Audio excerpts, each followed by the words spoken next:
the spiked drink. After school, Ron, Alexis, JP, and I decided to hang out, prepared for all the chaotic moments we could come up with.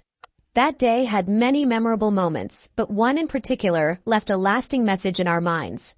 Some things don't seem great at first, but if one pushes past it, one might find that it is better than expected. I met up with Alexis after a long day of school to start making our way to JP's house. We walked by some street food vendors, both craving some food and drinks, ordered some soda and chicken skin. It was when I grabbed the cup of vinegar that Alexis had a silly idea. "Hey bro, wouldn't it be funny if you put some of that vinegar into your Mountain Dew and gave it to JP?" It sounded like the making of a horrible concoction, but at the same time my curiosity grew.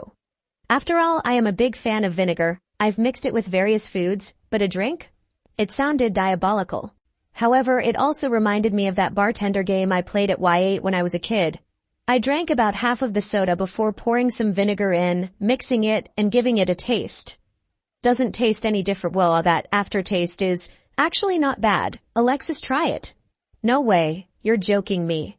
Nah man, I swear it's actually really good. It's got this special kind of kick to it. He grabs the soda and takes a sip.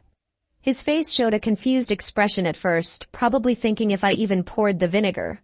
After a couple seconds of silence, his face transforms into a mix of shock and intrigue. Okay, this is not as disgusting as I thought it would be. Riot?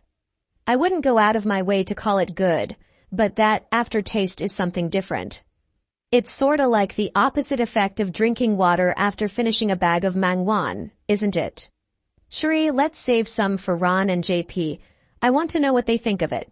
On our ways to JP's home, we saw Ron in the distance. Alexis and I ran behind him, before giving him a slap in the back and handing the soda.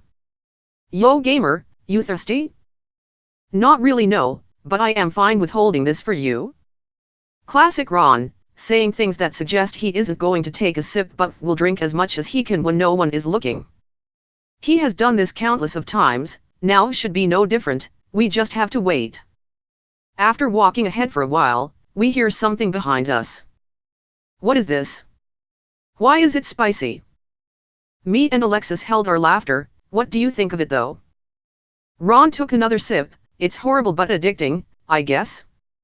It's not bad, it's not good, but is also kind of enjoyable. Glad you like it. Be sure not to finish it though, you gotta save some for JP. I'll just drink a little bit more, then I will hand it to JP when we get to him.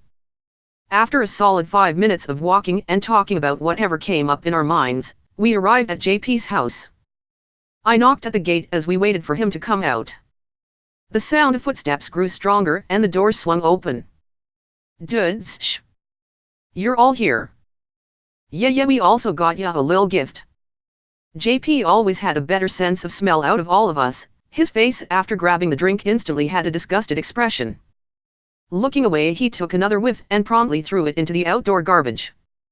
JP looking back at us, "Yeah, I am not drinking that, sorry." "Aw, why did you throw it away though? It tastes pretty good." "It smelled gross, so I didn't really care how it tasted. Also, I wasn't going to bring that thing into our home." Up until that moment, we never even considered the smell. We were too intrigued by the bizarre mix to care. We thought it was funny how something could smell so off-putting but taste surprisingly decent. Every now and then, we tell the story of our happy little accident to any new friends we make, laughing about how one weird experiment turned into a lingering memory.